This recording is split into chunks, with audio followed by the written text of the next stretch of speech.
Hey, today I'm going to talk about politics. Well, let me get some light in here. Um, Politics, how both sides are really working for the same team, Republican, Democrat, Labor, Conservative, whatever, it doesn't matter. The idea is that voting for either of these parties is voting for the government that is run mostly by criminals. So I'm going to put it together in the best way that I know how. If you look at this last election in America between Hillary Clinton and Donald Trump, it was a perfect archetype example of two of the most corrupt people who would most likely be carrying out very similar agendas because they're all carrying out the same agenda with different faces on it. They're all just frontmen, but these two were probably the worst choices ever. And I'm not going to lie, I like Bernie Sanders, but would he have been able to do any of the things he was promising?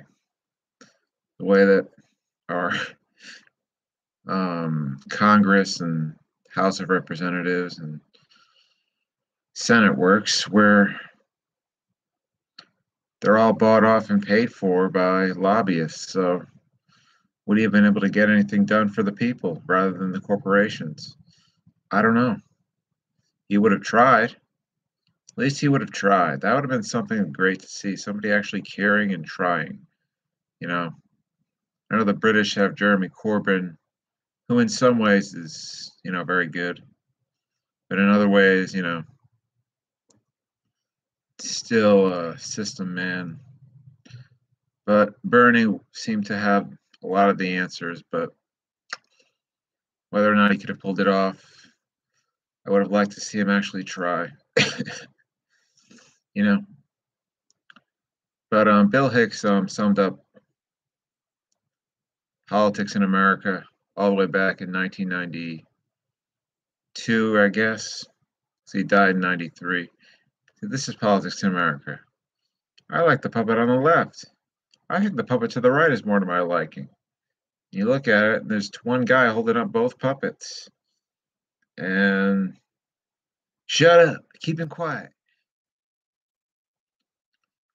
That's the basic way it works is there is one force controlling both sides with blackmail and corporate buyouts and finance contributions, campaign finance contributions, and you got to spend a tremendous amount of money to run a presidential campaign. If you don't already have it, you're gonna have to get it from somebody. Usually, people that you'd probably not rather do business with. If you're of a somewhat higher awareness, you wouldn't want to deal with companies like Monsanto and Bayer and uh, you know GE, companies like that that have horrendous human right, not just human rights, but environmental records. But in order to get in, you got to play the game, which is why we need to take corporations and people like the Koch brothers out of politics because they pretty much buy their candidates and they're the ones that are pretty much choosing who runs and probably to an extent choosing who wins. I mean, it is so easy to rig an election. It wasn't the Russians. It was almost every single major election has been rigged, going all the way back to, I don't want to say Washington because I don't know how it worked back then. I think they used to like have like public votes where you'd have to raise your hand. So I don't think that they could rig it back then unless they pay people to vote in a certain way. But it's been rigged for quite a while, which is why the people that get in are the ones that do the bidding of the ones that are going to get them in there. And the ones that will. That's why Bernie Sanders got rigged out of the primaries. And it's been proven now through documents. I've seen a few of them, and because Hillary was willing to do what Bernie was not. And it's sad when you see something like that, because when somebody actually does care, it just, and then they just get screwed. It kind of hurts a little bit, but that's a reason not to vote, because you're always voting, as South Park said, a douche or a turd. It's always between a douche and a turd. Don't you understand? Just get used to it. Just pick one. That was a really funny episode where Stan didn't want to vote. He didn't want to vote for the school mascot, a turd sandwich or a giant douche. And then he got ostracized from his town. Ends up meeting up with the PETA people. And the PETA people, they made fun of them pretty bad. Like, they had them, like, in love with animals, marrying them and having children with them. It was hilarious. But at the same time, he eventually goes, and they had Puff Daddy, or whatever the fuck his name is. They had him, Vote or Die campaign. This was back, I think, in 2004. It must have been. And, like, they were trying to kill him. They ended up killing all the PETA people so that the South Park mascot could go back to the cows. And I think that was an unfair representation of PETA, but still, it was funny. But the whole idea of voting, I think George Carlin put it really well. Like, this country's been bought and paid for the last 50 years. I mean, all that shit they shuffle around every 4 years, it's bullshit. It's bullshit. It's just a way to keep the people thinking that they have the illusion of choice. Not thinking that they have a choice, but it's just an illusion of choice. Because the choices we are given between 320 million people is just two.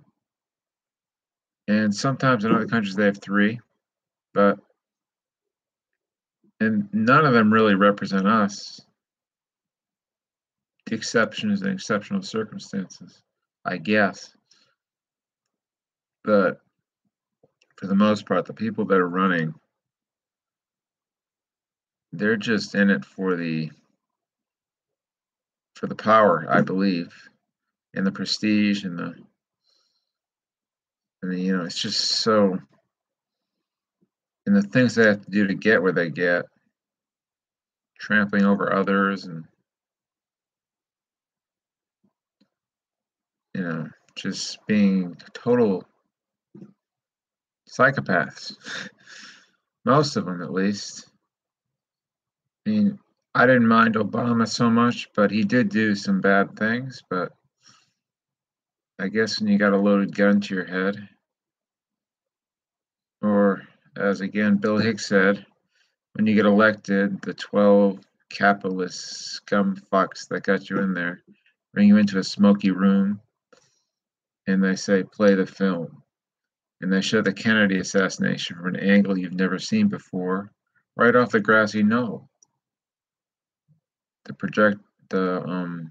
film comes up, it's over, and then they say, you got any questions? And you say, just what my agenda is. We bomb we bomb Baghdad. You got it. And that is how,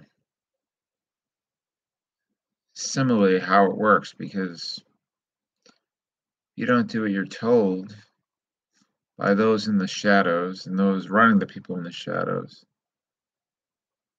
like the Rothschilds and the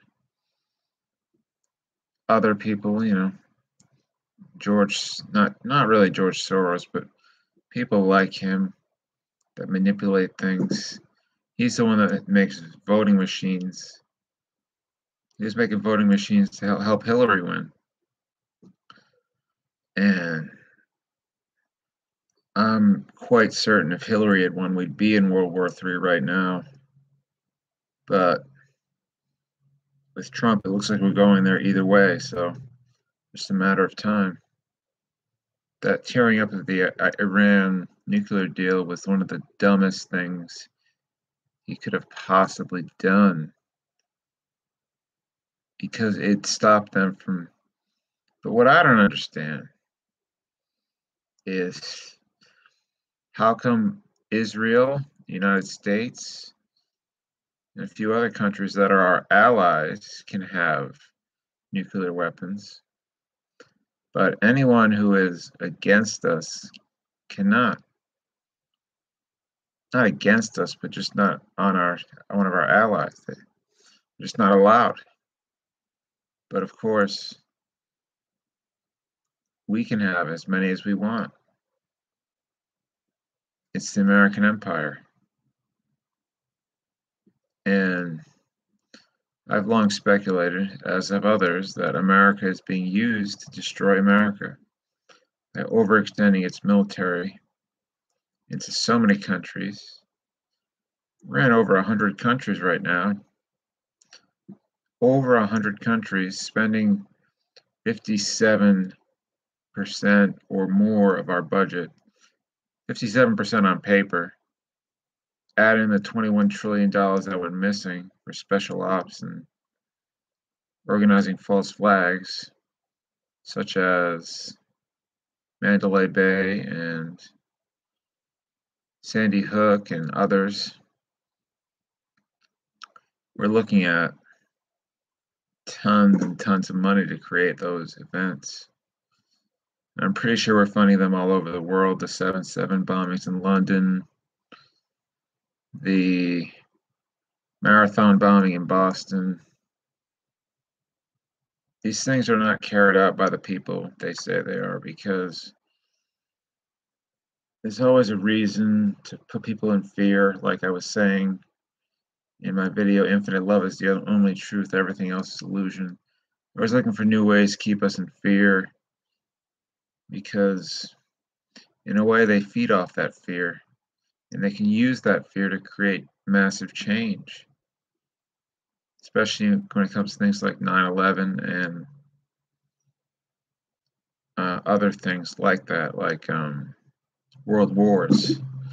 Every time world wars have happened, both times there have been more and more concentrations of power. Less and less people were in power.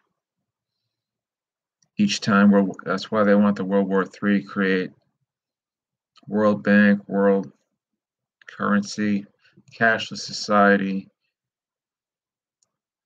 microchip population. They want to break us up into unions, the American Union, the European Union. They already have the European Union. I want the Asian, I don't know what it's called, the Pacific, something like that union. Just a bunch of unions rather than actual countries. And they're balkanizing the Middle East by breaking their countries up. And that's so they're easier to control. That's foreign policy in America, is to destroy countries based on lies, such as fake chemical attacks.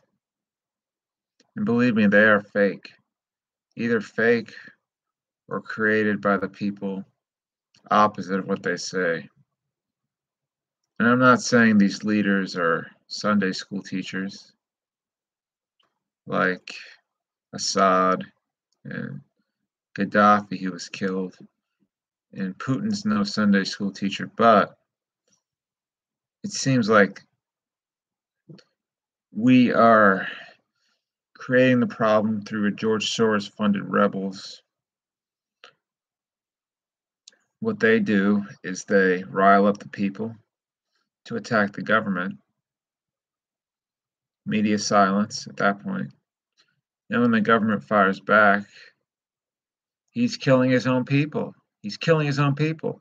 We can't stand for this. And the gas attacks were all either faked or created by the rebels themselves. It's just a big game, a big con, a big mind game. It's a theater. And Trump is the biggest theater of all. He is basically the biggest clown, biggest puppet show you'll ever see. And he is allowing Israel to do whatever the hell they want. Now they're openly attacking and killing Palestinians and laughing about it. Killing Palestinian children and laughing. There's a video of that. It's really, really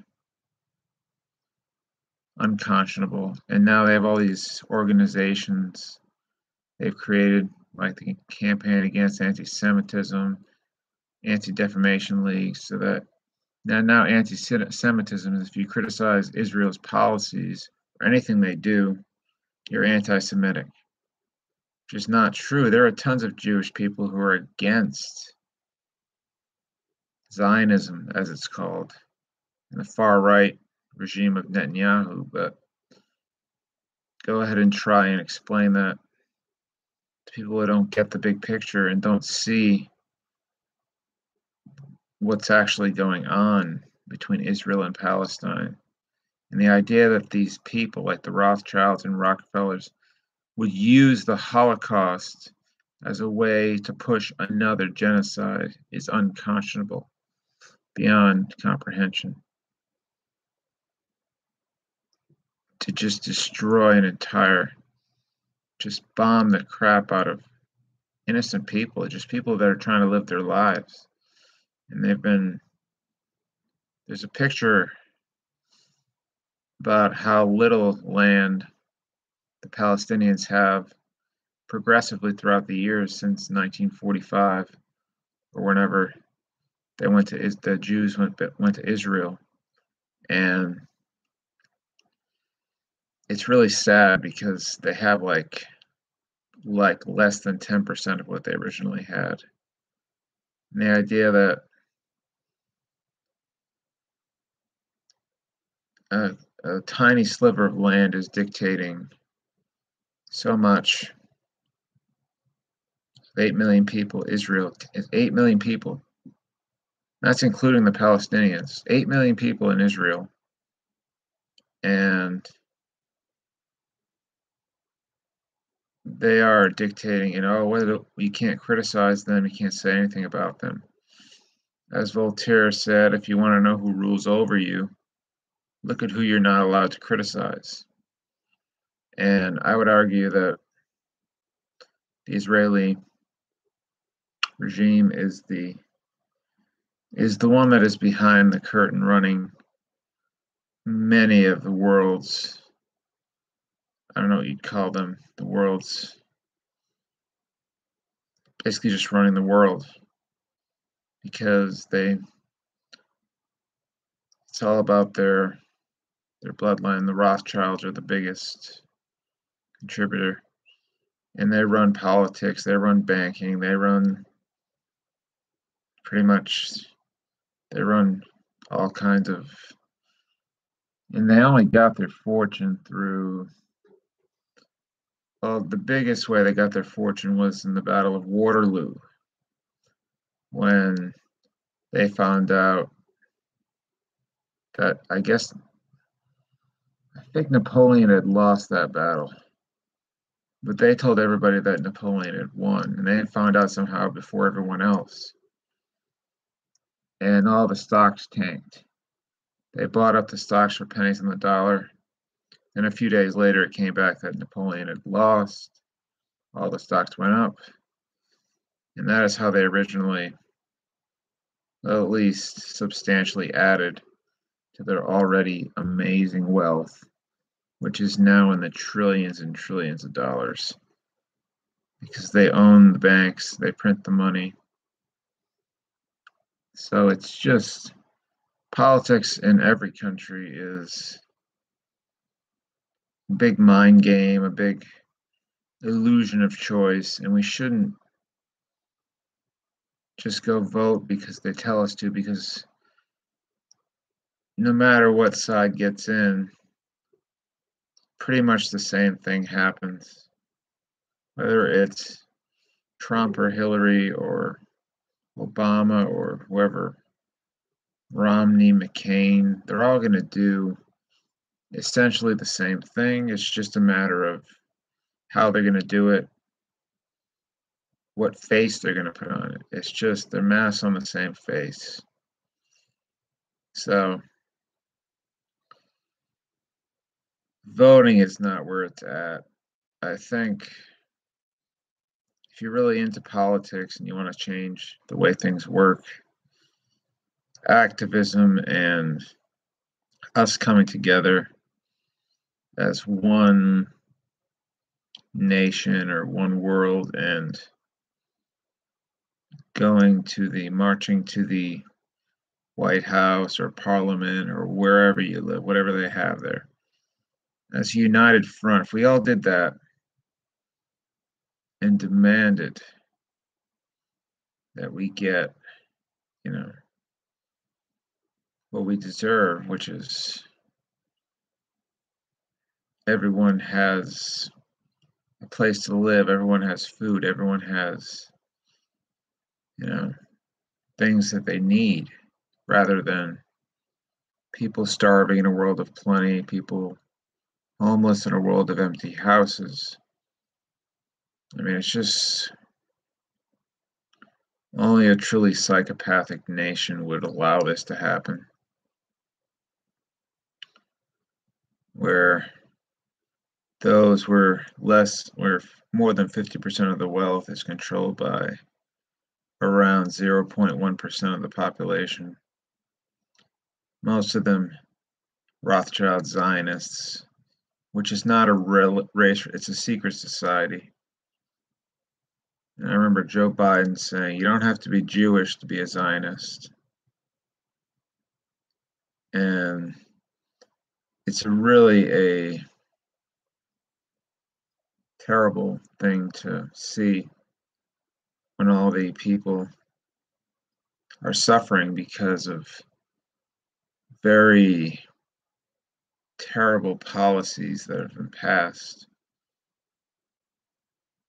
by apparent leaders, but they're not really leaders because there are people running them behind the scenes. And a lot of them stay in the shadows. They don't want to be seen. They don't want to be known. Some of them come out. Someone like a Dick Cheney, who was really the president when George W. Bush. I mean, with George W. Bush and Donald Trump, we're talking about two of the, I don't want to say dumbest, but kind of two people that are obvious puppets. They have no idea what they're doing. And it's just a matter of understanding that presidents are not elected, they're selected. Because in order to push this agenda forward that they have, which is pretty dire, I'll admit, they pick the people who they believe will fall in line. But we have to stop it. We have to come together and say enough is enough. When are we going to do that?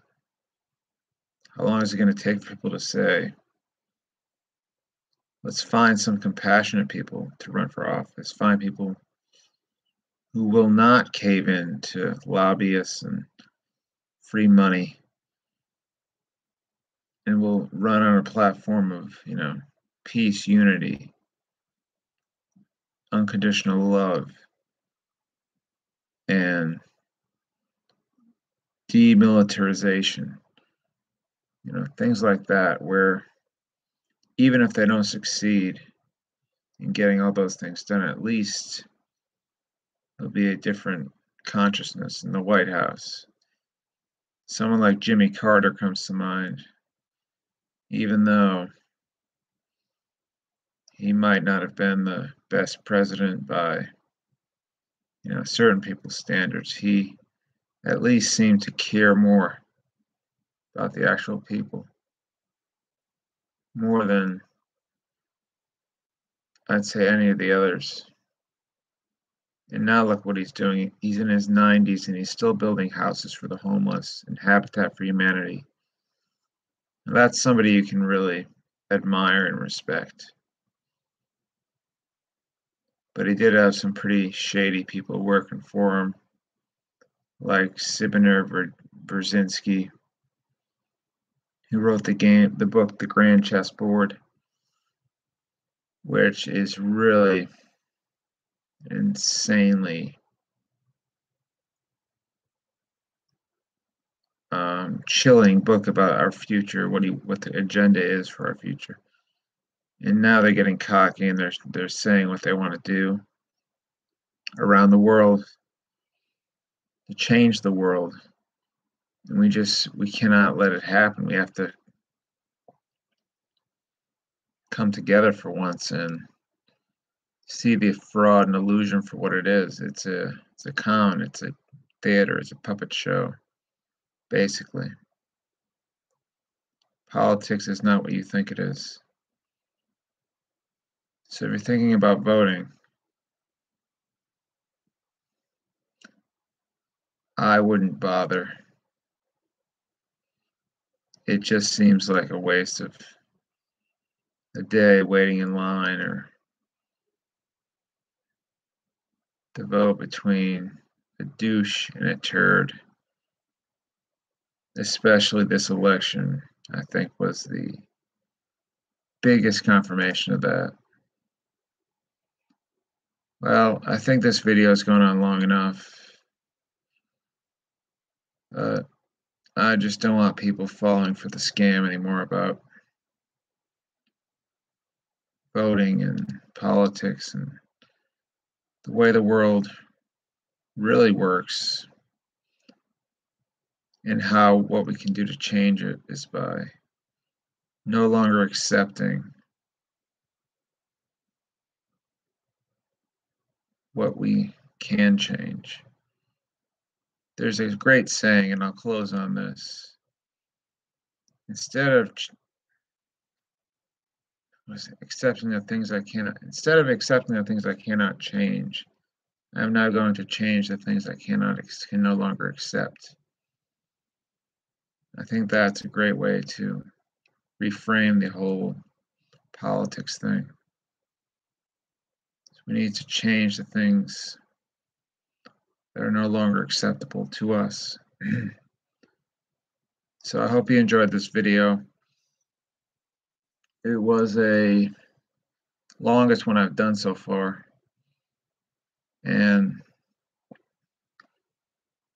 it's just one of many subjects I'll cover in the next